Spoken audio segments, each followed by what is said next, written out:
The message arrived not with violence, but with arrogance.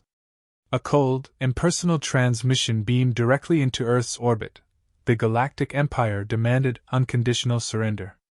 The language was sanitized yet condescending, like a teacher addressing children. Earth, it claimed, had been catalogued, analyzed, and deemed inconsequential.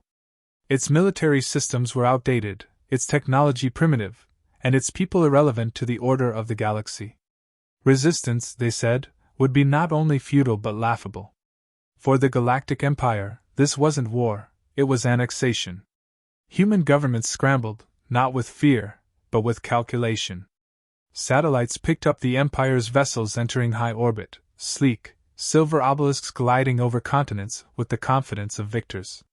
Their emissary descended in a polished drop pod, flanked by guards and gleaming exosuits, each step on Earth's soil punctuated by the assumption of dominance.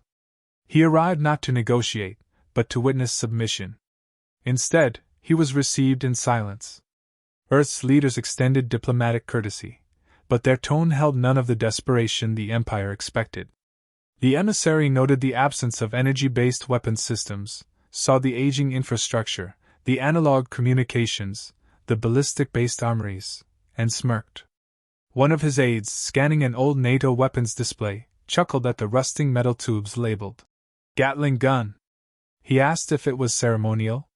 The human next to him responded with a flat no.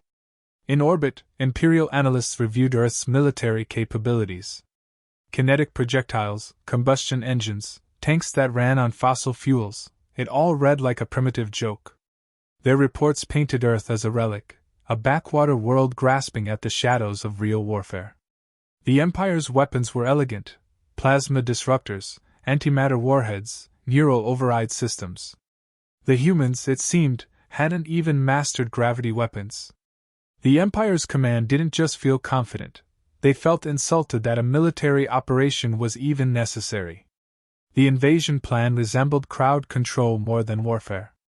Thousands of armored troopers would deploy simultaneously across urban centers. Civilian hubs would be isolated. Communication lines severed. Power systems overridden. And within hours, Earth would be pacified.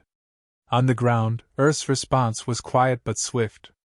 There were no rallies, no speeches, no declarations. Instead, museums were quietly sealed. Historical armories were emptied. Blueprints once gathering dust were scanned and distributed to small, isolated teams. Across continents, old engineers and weapons experts were summoned out of retirement. Not to teach, but to build. The Empire, watching from orbit, continued to ridicule Earth's preparations.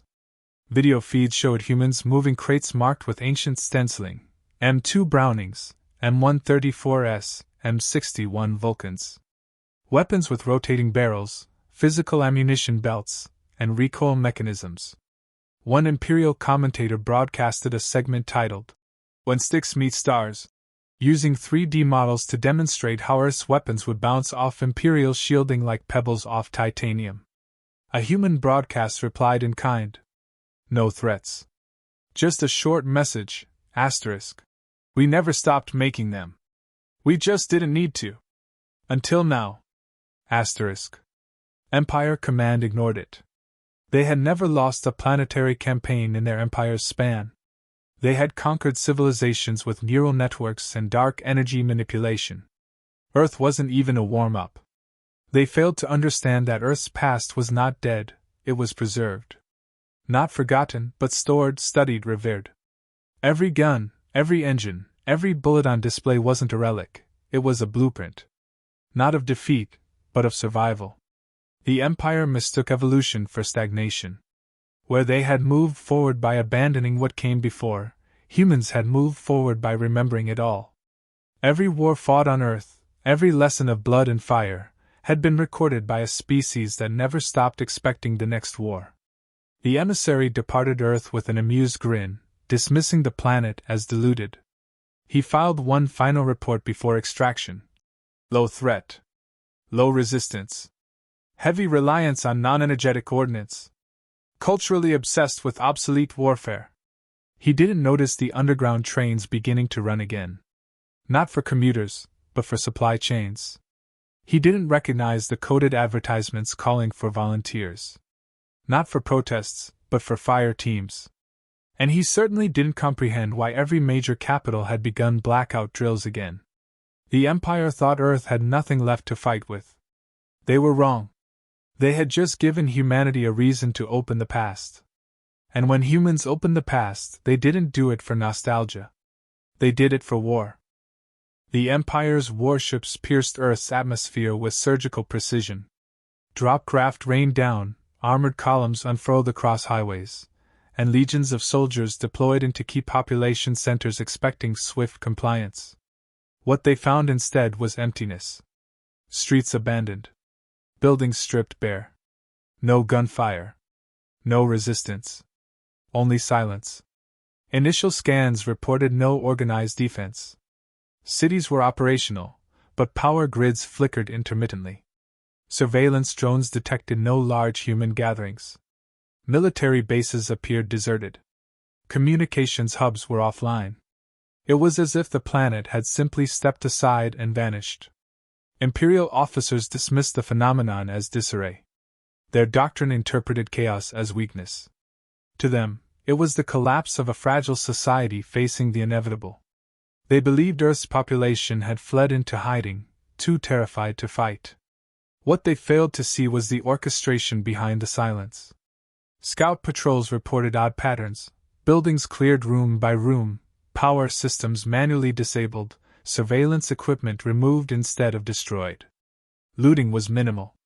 There were no signs of panic. Everything was deliberate. Precise. Calculated. In rural zones, forests held heat signatures, but drones couldn't maintain lock.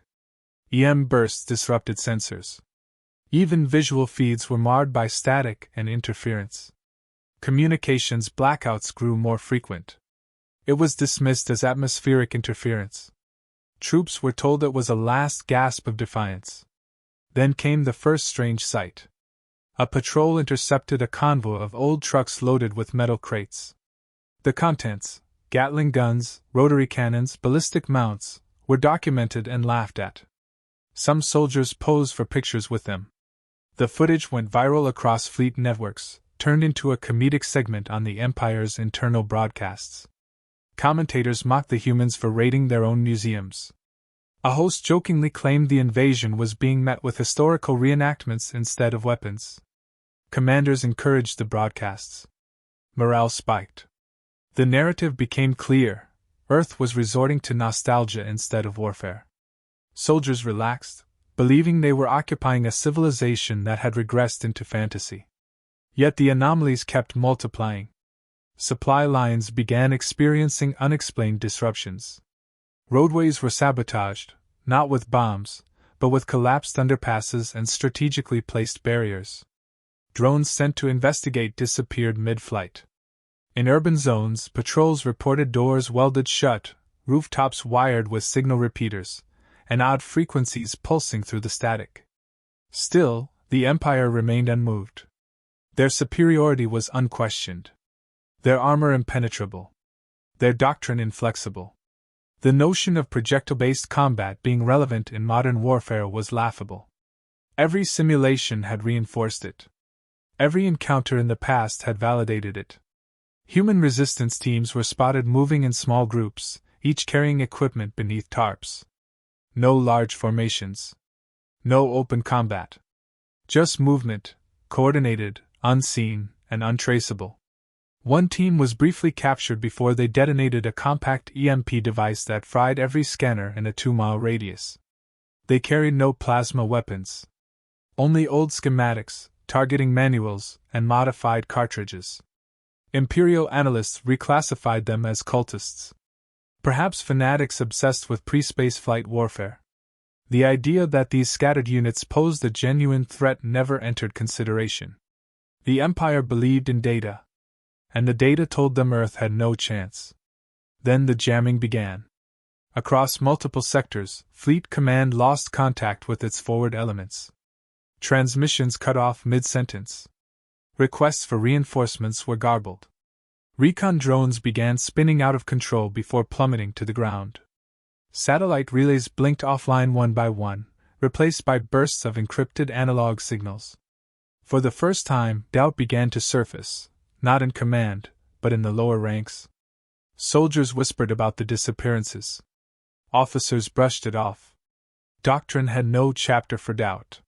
They pushed forward, confident that resistance, if any, would be extinguished once human forces emerged from hiding. Instead, what emerged was a message.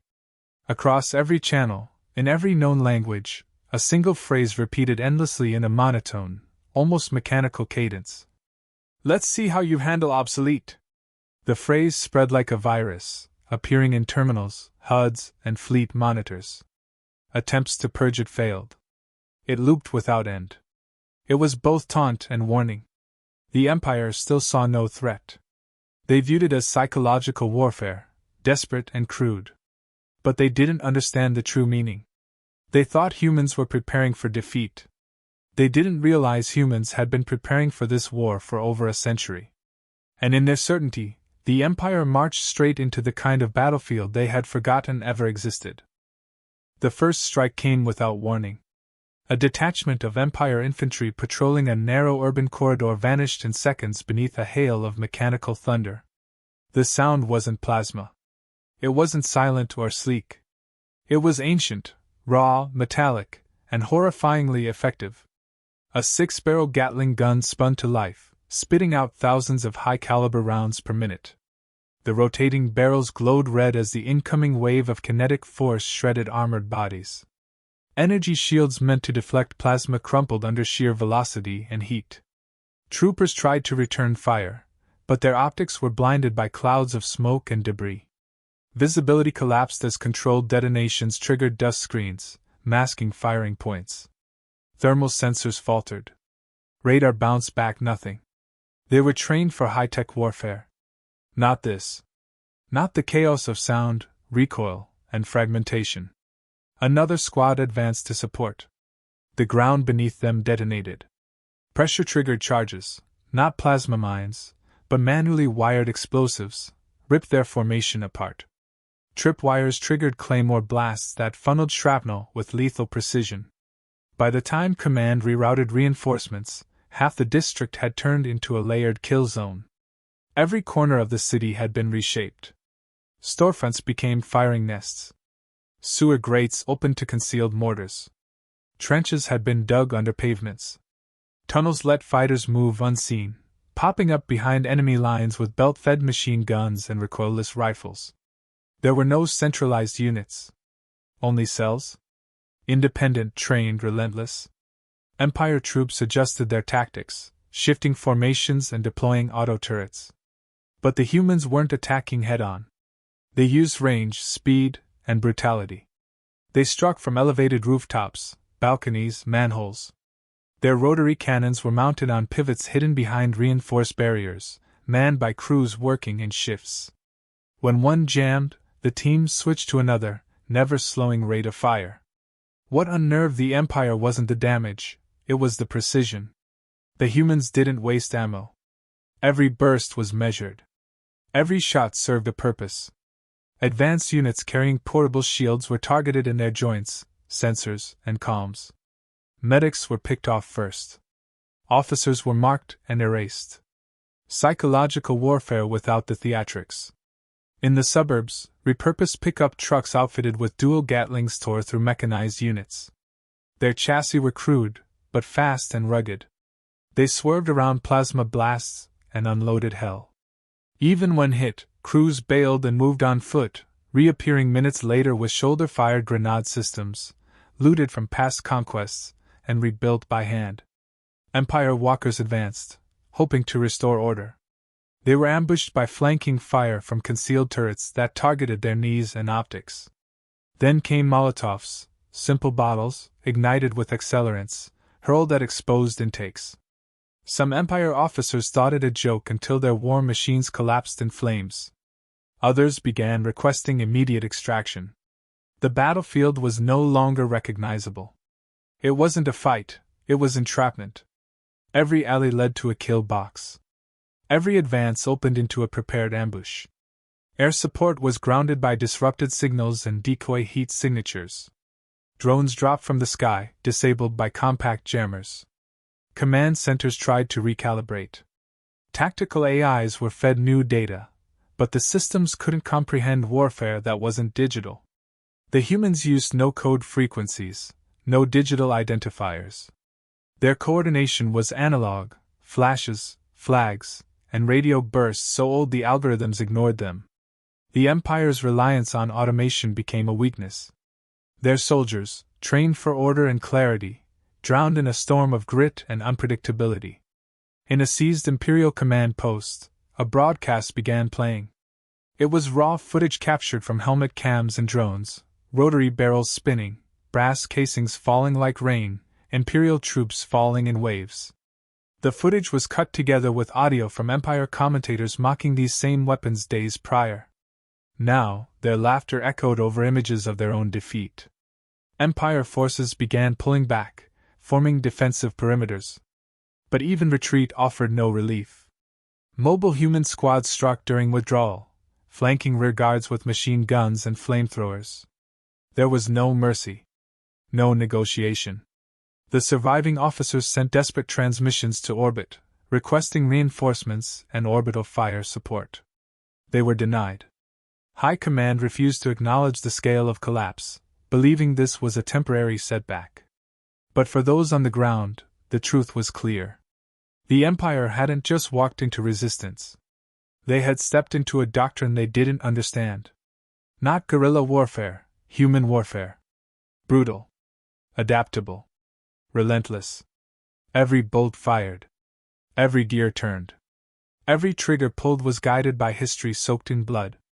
And for the first time in centuries, the Empire was bleeding. The counteroffensive didn't begin with a declaration. It began with movement, coordinated, quiet, and absolute. Human strike teams pushed forward across every front, blending historical warfare with modern improvisation. They didn't rely on technological parity. They didn't need to. Every street, ridge, and corridor was turned into a trap. The advantage wasn't in equipment, it was in doctrine. Empire Command attempted to regroup, reinforcing choke points and deploying mobile plasma turrets. They formed hardpoints assuming frontal engagements. What they encountered instead was distributed assault. Human squads bypassed fortified positions, striking from above, beneath, or behind. Cities became mazes of layered firepower. Empire armor tried to roll through civilian roads but stalled in tight corridors mined with shaped charges, each precisely calculated to tear through venting ports and fuel lines. Tanks were lured into intersections lined with thermal decoys. When they paused, multidirectional rocket fire struck simultaneously. Imperial armor cracked under repeated kinetic strikes. Shields collapsed after prolonged fire. What they thought were obsolete tactics now carved through their finest machines. Communication infrastructure had been fully severed. Human teams relied on optical signals, encrypted shortwave radios, and relay runners. No electromagnetic signature. Nothing traceable. No data for the Empire's automated systems to intercept. Central AI control hubs were blind. Autonomous combat units wandered without guidance, unable to adapt to decentralized attacks. Empire aerial units tried to regain superiority. But the skies above Earth weren't empty. Improvised surface-to-air weapons, modified from century-old launchers, used radar spoofing and flare saturation to cripple drones and atmospheric craft. Dogfights didn't exist. It was all denial, no air support, no reinforcement, no escape. In rural zones, mechanized divisions were halted by deliberate flooding, felled trees, and hand-dug pits reinforced with steel spikes. The terrain itself had become an enemy. Human logistics moved underground, beneath city ruins and along centuries-old tunnels designed for civilian transit. Every supply line was protected by layers of mobile defenses, constantly shifting to evade detection. Ammunition, fuel, and spare parts arrived on time, every time. Veterans of prior conflicts led human squads. Retired engineers ran field repair shops out of shattered factories. Historians doubled as tacticians, coordinating attacks based on doctrines developed from centuries of trial and blood. Combat medics operated with unmatched efficiency, treating wounds with field kits designed to endure conditions far harsher than Earth's battlefields. No step was wasted. No movement was without intent. Captured alien tech was reverse-engineered rapidly. EMP grenades were retrofitted into breaching tools. Power cells stripped from downed drones were used to power jammers. In one engagement, a captured exosuit was rewired using garage-grade software and redeployed as a mobile turret. The Empire, built on rigid engineering, couldn't comprehend adaptation at this scale or speed. Psychological warfare intensified. Broadcasts looped alien casualties, overlaid with commentary recorded from the same officers who once mocked humanity's defenses. Posters appeared overnight in occupied sectors with one phrase, asterisk. Still think we're primitive? Asterisk. It wasn't propaganda. It was reality. Empire morale collapsed. Troopers began deserting, removing identifying markers and fleeing toward extraction points. Officers attempted to enforce discipline, but human infiltrators among civilian-looking units sabotaged escape paths. Panic spread faster than orders. A race bred on superiority couldn't comprehend humiliation. Humanity's momentum became unstoppable. Major command posts were overrun in synchronized strikes using suppressed rotary guns and thermobaric charges. Surviving Imperial soldiers surrendered in clusters, discarding weapons and begging for safe passage. They were captured, catalogued, and broadcasted. Not as trophies, but as proof. When the humans reclaimed one of the central orbital uplinks, they didn't jam the signal. They opened it. And they spoke, not through speeches, but through a live feed of every victory. One after another, defeated enemy positions were displayed to the galaxy. Every weapon used, every tactic executed, shone with ruthless precision. It was a demonstration, not just to the Empire, but to every system watching. Humanity didn't just survive. They conquered the conquerors. The battlefield wasn't about technology. It was about knowledge, will, memory. Earth had been underestimated not because it lacked power, but because it carried its history like a weapon. The Empire's greatest mistake wasn't landing troops. It was assuming the past couldn't kill them. The retreat was disorderly. Empire forces, once symbols of absolute control, scrambled for extraction. Dropships filled beyond capacity lifted off under fire, some torn apart mid-ascent by flak and guided kinetic strikes. The fleet in orbit refused to descend further, afraid of invisible threats they couldn't classify. Entire divisions were abandoned. Hundreds of advanced vehicles were left smoldering in Earth's reclaimed cities, their crews either captured or lost. No formal surrender was issued. The Empire simply fled. What remained was silence, followed by footage. Across the galaxy, intercepted transmissions spread like wildfire. Helmet cams, drone feeds, aerial surveillance, all captured the same reality: advanced soldiers outmaneuvered by what they dismissed as obsolete. The sound of spinning barrels and roaring engines underscored every clip. Imperial news feeds tried suppressing it. They failed. Too many channels. Too many witnesses. Every major broadcast hub aired the same message in dozens of languages. Asterisk. This is how Earth defends itself. Asterisk. Within days, the myth of the Empire's invincibility fractured. Systems under its control questioned the truth behind their alliances. Whispers of rebellion flared in fringe territories. Colonies demanded self-rule. Governors who once quoted imperial strength in negotiations began requesting neutrality pacts. The old fear was gone. The Galactic Council convened an emergency session for the first time in nearly a century. A representative from Earth was invited, not as a subject but as a peer. They didn't send politicians. They sent combat analysts, engineers, and field commanders. Not one wore ceremonial attire. Their presence alone said everything. They didn't come to bow. They came to redefine the balance. In the Council's chambers, Earth made no threats. They didn't request land or tribute. They offered doctrine, manuals, training, partnerships on their terms. Dozens of species, once intimidated into silence, lined up for tactical agreements. Earth, once considered backward, became the template for asymmetric resistance. Their history, once mocked, became sacred study material. Ancient texts were uploaded to galactic databases. Copies of On War were translated into 14 dialects overnight. Training simulators were retrofitted to replicate the tactics used during Earth's defense. Empire leadership entered damage control. They claimed it had been an isolated failure, a misjudged engagement.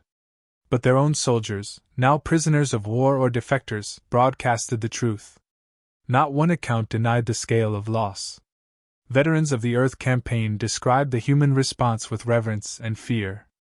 They spoke of precision, adaptability, and relentlessness. Of warriors who saw no glory in death but absolute purpose and resistance. Earth didn't celebrate publicly. They didn't build statues or stage parades. Their people returned to rebuilding. Engineers restored cities. Civilians dismantled bunkers. Production lines shifted back to civilian needs. But underground, the defensive infrastructure remained intact. The plans were archived, refined, and quietly distributed. Not as preparation for conquest, but for deterrence. Earth knew it wasn't the last test. Only the first. In imperial museums, exhibits were rearranged. A rusted Gatling gun, recovered from the ruins of Sector Redline, was placed behind reinforced glass. It wasn't labeled by caliber or year. Just a single plaque, asterisk. The weapon that ended arrogance. Asterisk. Children from Empire worlds visited in silence, not out of awe for its design, but for the defeat it symbolized. Human combat doctrine became a subject of formal study. Simulations failed to replicate its success without incorporating emotional volatility, historical knowledge, and cultural stubbornness, factors alien machines couldn't emulate.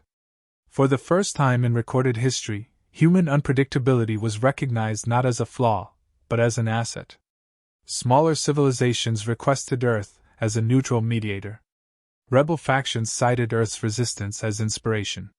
Even distant outposts once untouched by galactic politics began studying the blueprints.